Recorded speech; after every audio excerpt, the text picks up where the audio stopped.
Excelsior, true believers! You are about to embark upon a journey, a trip to the 70s and 80s when mighty Marvel Comics ruled over all. The Defenders, Doctor Strange, the Champions, Deathlock, the Submariner, the Incredible Hulk, Killraven, the Son of Satan, the Macabre Man-Thing, and all your other Bronze Age favorites every week appearing on Defenders Dialogue. Now here are your guides, Christopher Golden and Brian Keene. Excelsior, true believers! Excelsior indeed, true believers. Welcome back once again to Defenders Dialogue. I'm Brian Keene. And I'm Christopher Golden. And Brian, I had an extra oomph in that Excelsior today. I don't know why. I think it's because I'm starting Volume 2 of the complete collection of Steve Gerber's Man-Thing. Yeah. I don't know. I just and it's the first time we're covering giant-size Man-Thing, which as you know, most Marvelites know, is the most unfortunately titled comic book ever published by Marvel. Right. I mean, we've had a number of Marvel creators who did stuff for Marvel during the Bronze Age on this show in the past. Some of whom have confirmed that, you know, the name Giant Size Man-Thing caused many giggles in the Marvel bullpen at that time, and yet the powers that be released it anyway.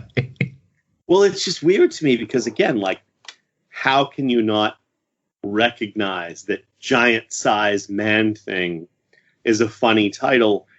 But then again, our friend Tom Snogoski worked with Jeff Smith.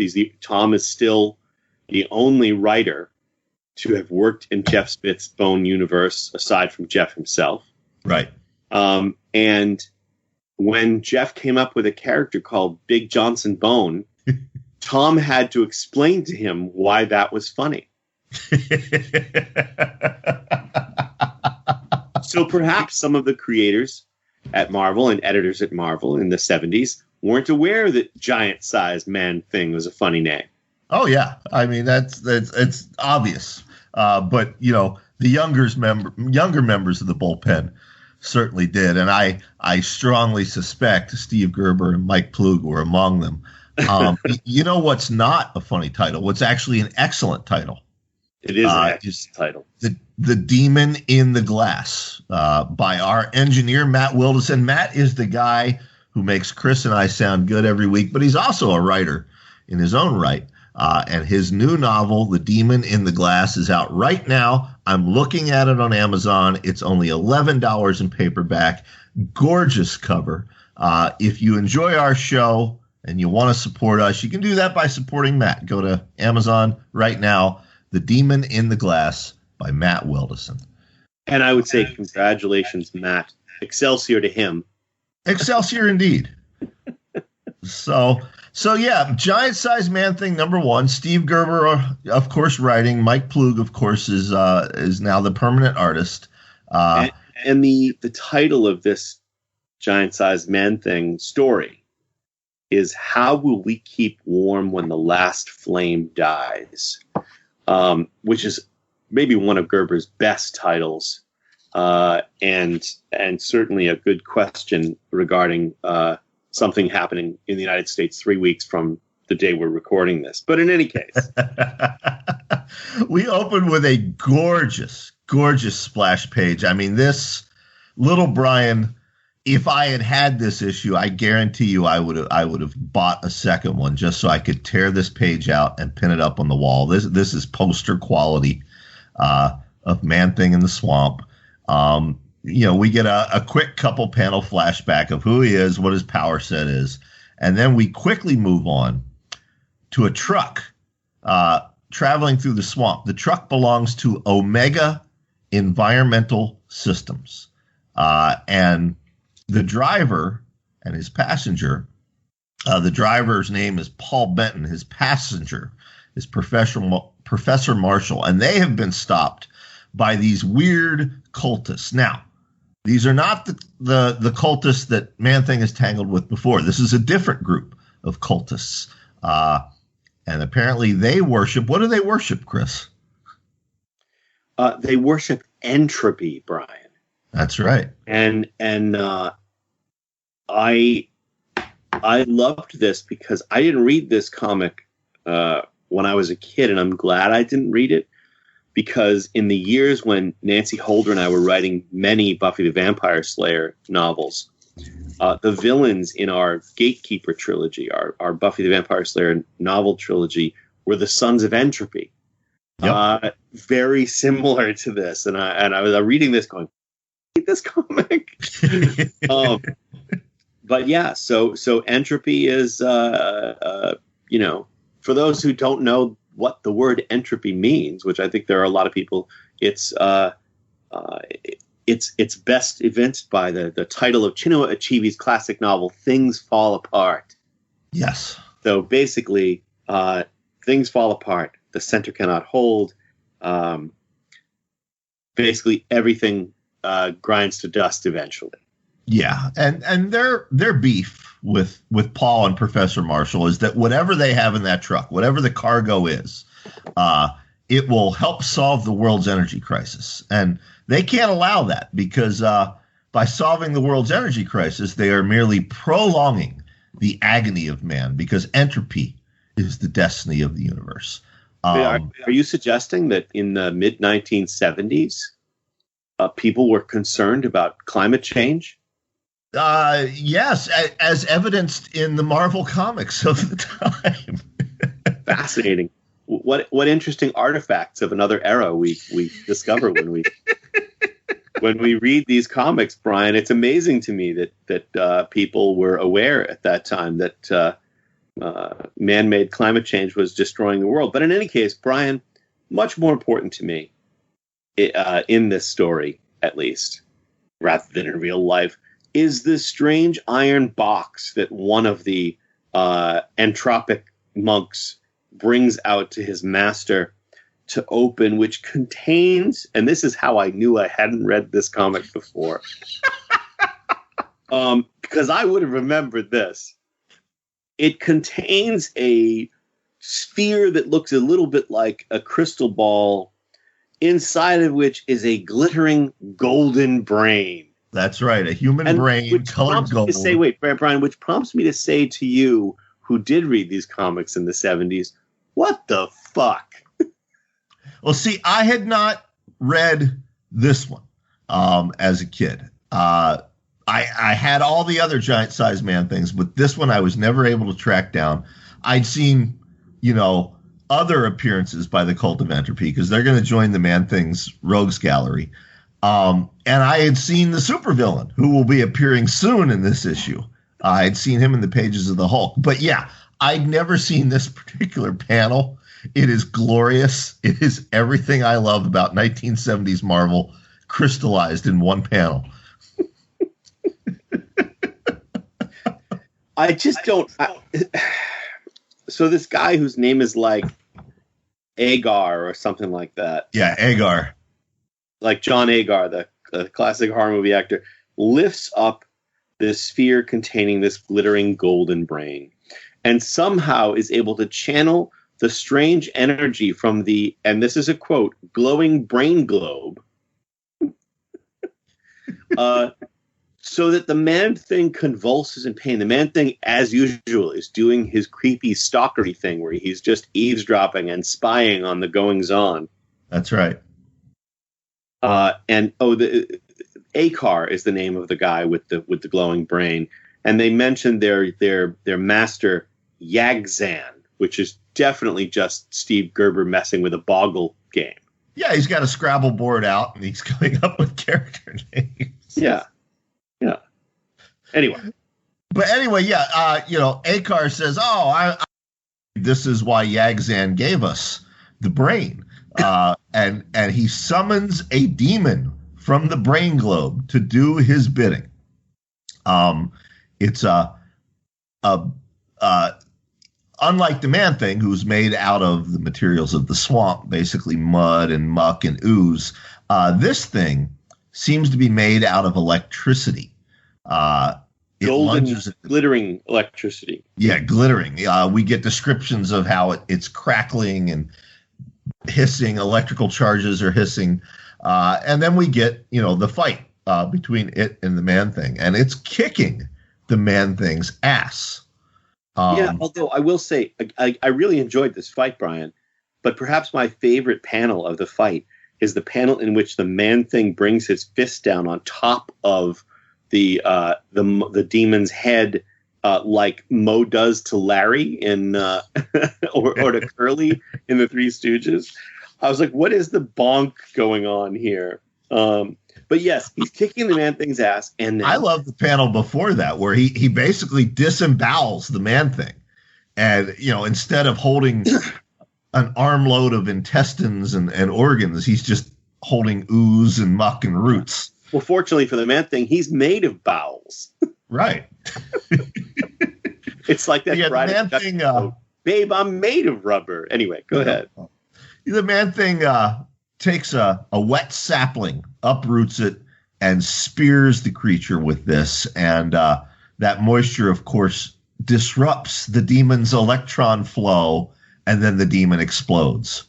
Which, again, let's not question how much Gerber was smoking, because the Man-Thing certainly is way moister than the sapling. But we'll let it go.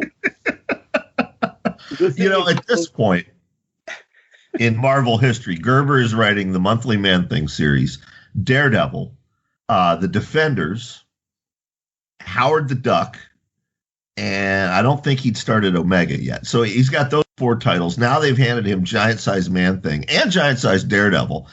He was doing one draft of these. He had to be making it up as he went along. One draft. Oh, well.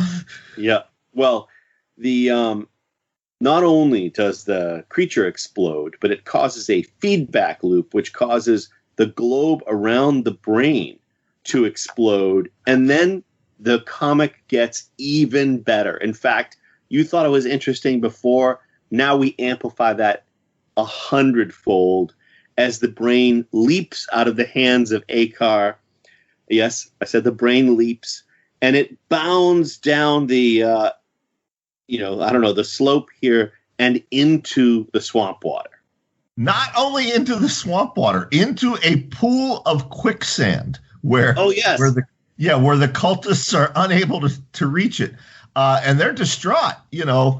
Particularly Akar, because Great Yagzan put his trust in him to carry out the mission and safeguard the brain. And now the brain has escaped. But it's not the only thing to escape. Paul and Professor Marshall get back in their truck, and they escape as well. So Akar has fucked up. Yes, he has. We then get another gorgeous splash page by Plug, and it's from the point of view of the brain. Of course it is. I think some people who are not reading along may fear that we are making this up, but we are not making this up. Yeah, wherever you listen to Defenders Dialogue, be it Apple or Spotify or Libsyn, I post them on my YouTube channel as well. And I put these panels up during the conversation so that people can see. There's evidence, Chris, that you and I are not making it up. I may, in fact, be smoking the same thing Gerber was smoking back in the day, but we're not making this up. So this whole page, which begins chapter 2 of Giant Size Man-Thing #1, is called This Mind, This Universe. The brain is sinking in multicolored quicksand, and the brain is having a flashback, a drug-induced flashback to its past. Once upon a time, the brain was a guy named Joe Timms, who, let's cut to the chase, got in a lot of trouble in his life, ended up in prison, escaped from prison, on the run, ended up, sort of being chased by, guys with guns. He drowned, Brian. That's right. But he had another brief life, which you will tell us about because you read that issue of the Hulk. That's right. Yeah. Basically, I mean, he was a criminal. He escaped life in prison because his girlfriend, the only human being who ever mattered to him was ill. And he escaped, and he was gunned down in the swamp trying to get to her. But in the swamp, a transformation took place, similar to the Man-Things. He became the hideous shape that men called the Glob. First appeared in Hulk 121. I think I've seen him at conventions, at the convention bar multiple times. Yeah, he shows up in Hulk 121 and then again in Hulk 129, where he was seemingly killed, and we don't know how the cultists got his brain, but yeah, his final battle with the Hulk, they were on a high tension tower in Miami, and basically he got fried. His radiation soaked body exploded into 10,000 bits and was scattered over the suburban landscape. But his brain survived, and somehow it's found it. Now that brain, Brian, is at the bottom of this quicksand pit until, of its own accord and under its own power, like many a classic 1950s movie brain, it manages to swim up through the quicksand, burst from the quicksand and the water, and plop onto the land, where it summons multicolored fluorescent hippie clay to grow into a 6-foot-tall pillar next to the quicksand, and then the brain uses its miraculous golden brain powers to sculpt itself a Michelangelo-esque body for Joe Timms.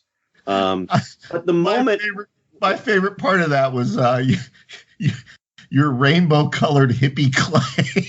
Yes. Well, I mean, what else could you? I mean, it is the sort of fluorescent. It's a very strange coloring job. I like it, but So naked Michelangelo Joe Timms, he can no longer recall his previous lives, but he can think, and he goes wandering off into the swamp. Well, and then I have to say we cut away to, and this is what I don't understand. Okay, the entropic cult here, they're not AIM or Hydra. They don't presumably have the kind of funds that AIM or Hydra would have. And yet their base is a massive, modern, all glass practically complex on Miami Beach. So clearly they have some damn good funding.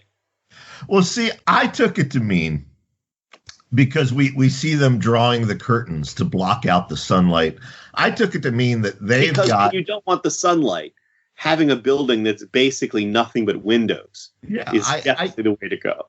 I suspect they're renting a condo in this building. This building is condominiums, and they're renting one of them. Oh, okay. All right.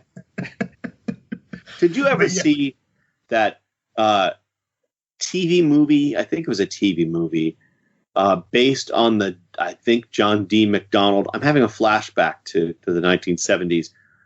There was like a thing about a tidal wave that was going to hit the condo complex. And I remember seeing the ad for it in TV Guide, but I didn't get to watch it.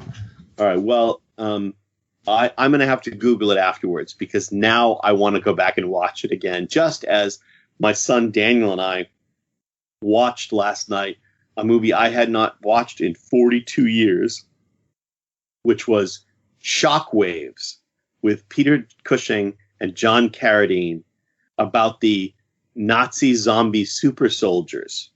Tell me that holds up. Who've been underwater. Does it hold up? The first half of the movie holds up. The second half of the movie is basically them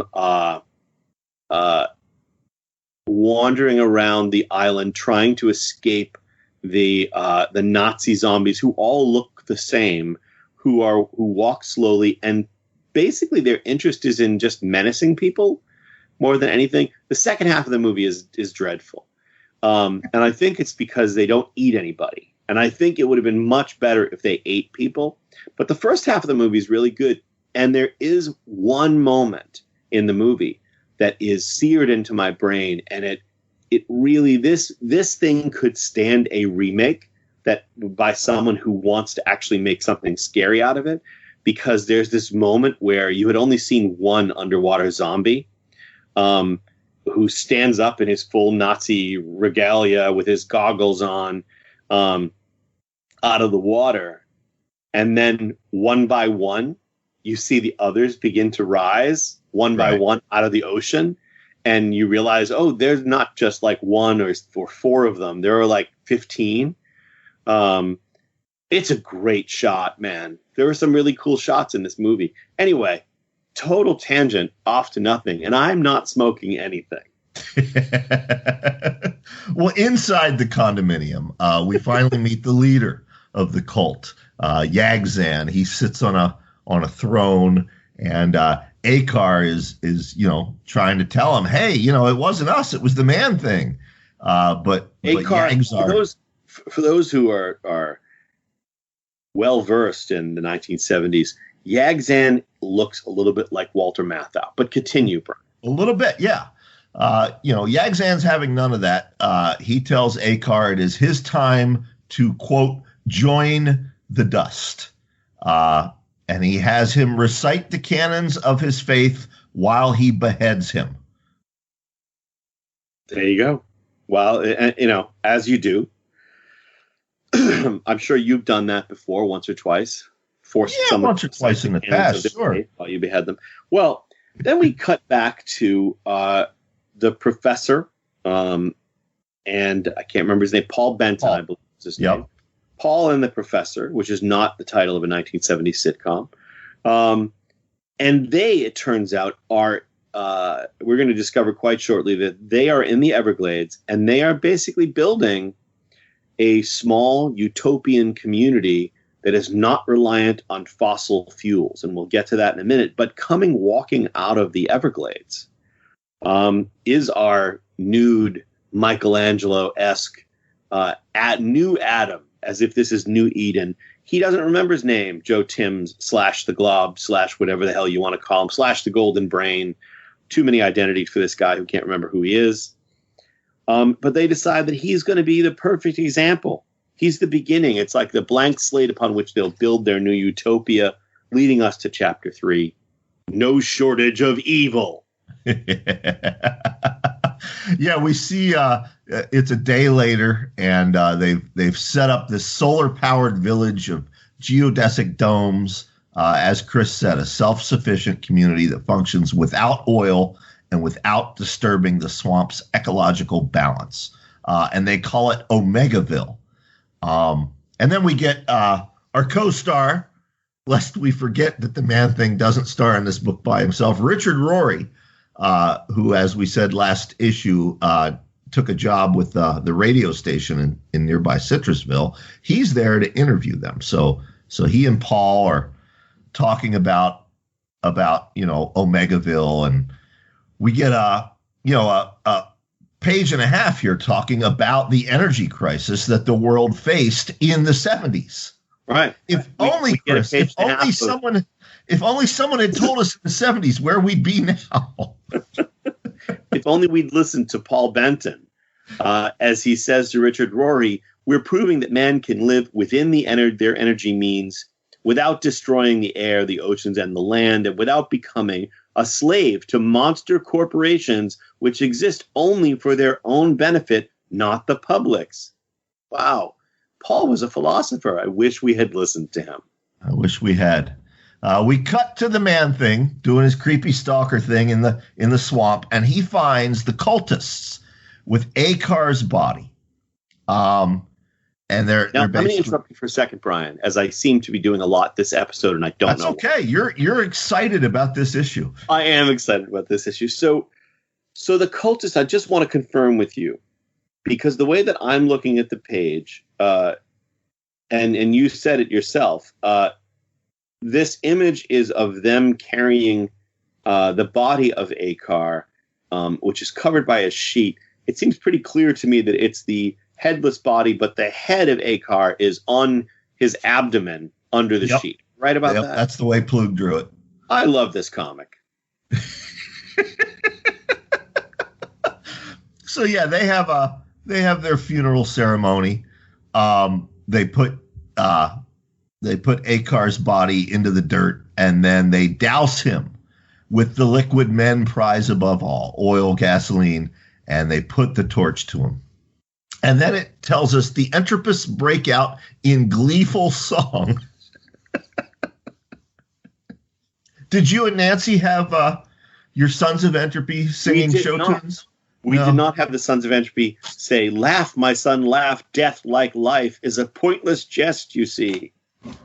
I'd make a comparison to some libertarians, but I know that you yourself might be angry with me. Well, look, do I like some of what the traditional libertarian party had to say? Absolutely, I do.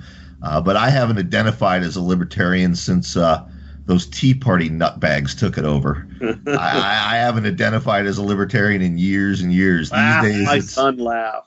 These days it's all Bitcoin people, and I'm not here for that. I'm a lefty. There you go. Southpaw.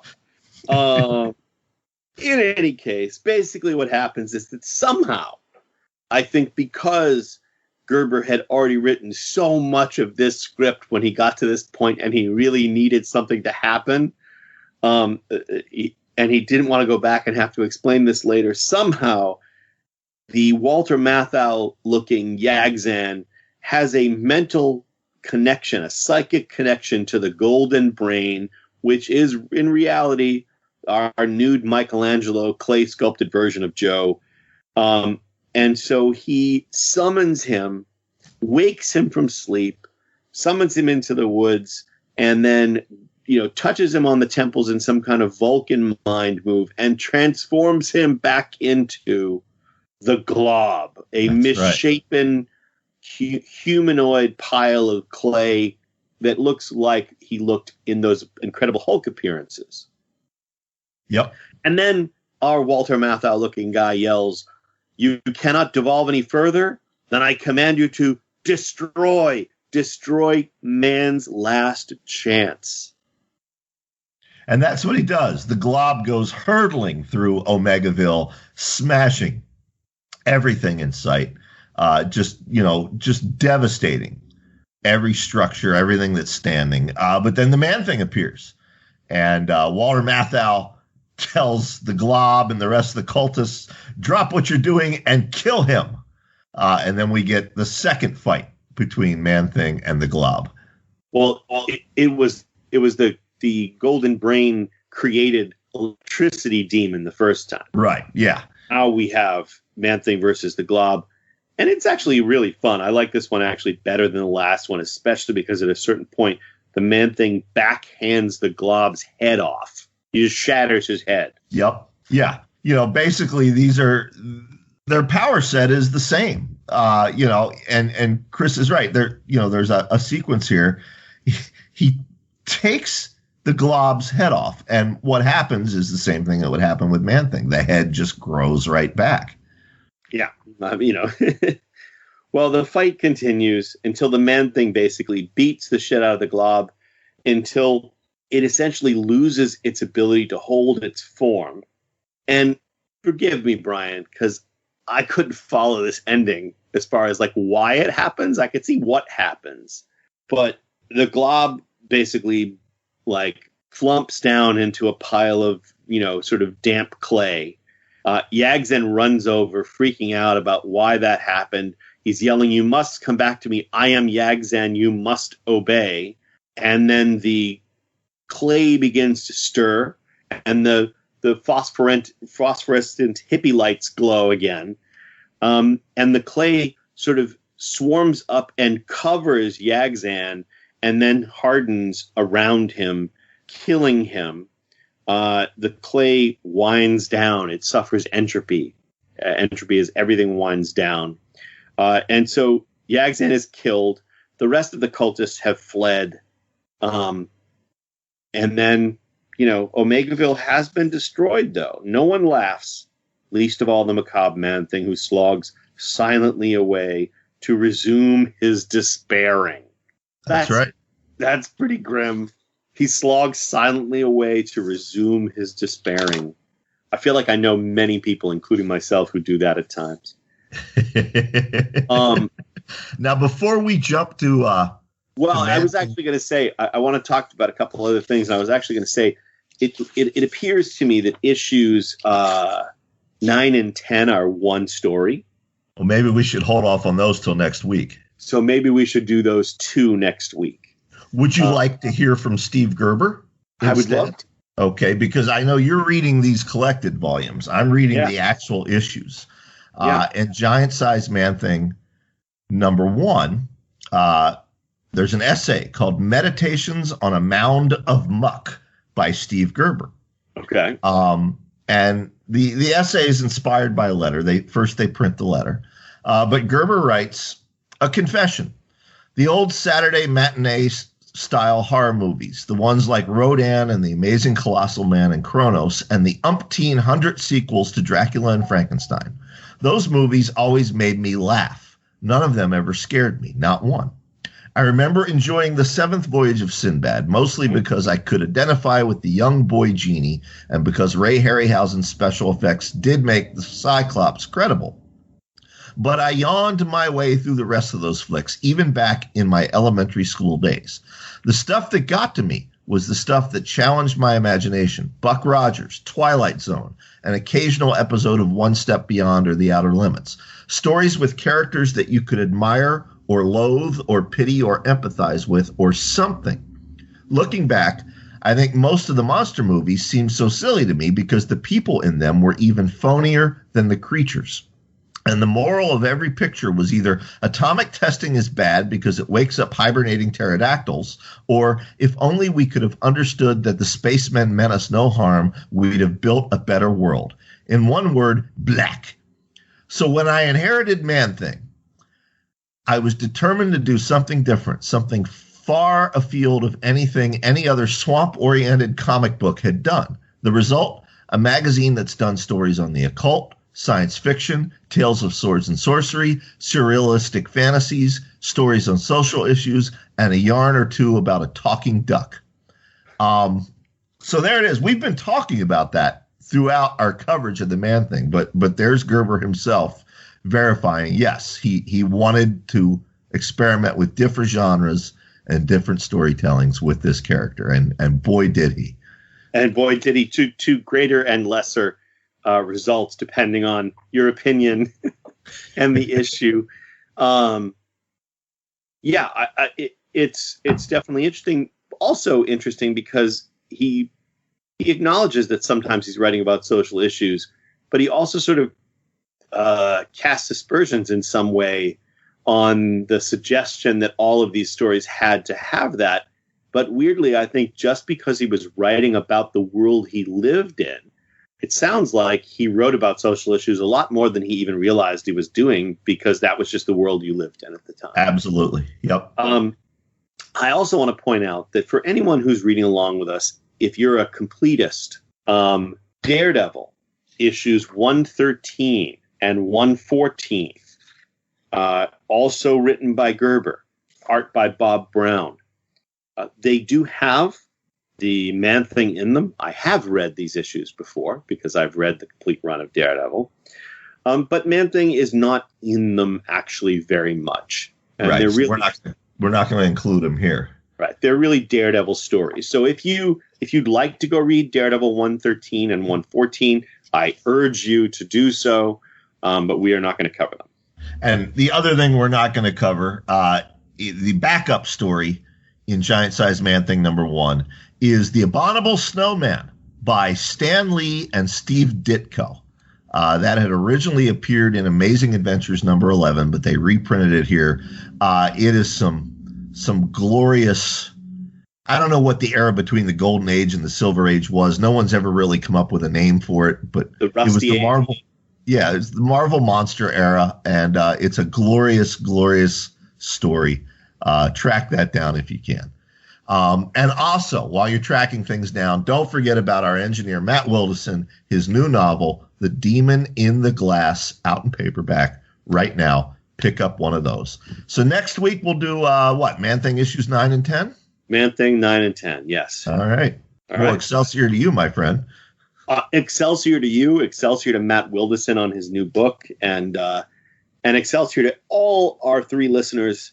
Now, I will say, we didn't get to Hank the alligator in this issue. Didn't make an appearance. But Hank, you will be back next episode, I promise. That's right. You know how Hank listens to us, and other listeners might enjoy this. He has one of those Alexa artificial intelligence things in his house. Yeah. And he tells her, he says, Alexa, play Defenders Dialogue. And then he gets the dulcet tones of you and me in his bedroom every night when he goes to sleep. That's how he falls asleep, listening to Defenders Dialogue. Well, I'm glad we're able to help him with his narcolepsy. No, wait, that's the opposite. Insomnia. Hank, we're in bed with you right now. All right. Excelsior to that, my friend. See you next, folks. Defenders Dialogue. You can listen to this episode and all previous episodes for free on Spotify, Apple Podcasts, Stitcher, YouTube, Google Play Music, and wherever else podcasts are available. Defenders Dialogue is written and produced by Brian Keene and Christopher Golden. Our theme music is by Xander Harris. Our engineer is Matt Wilderson. Check out his books on Amazon.com.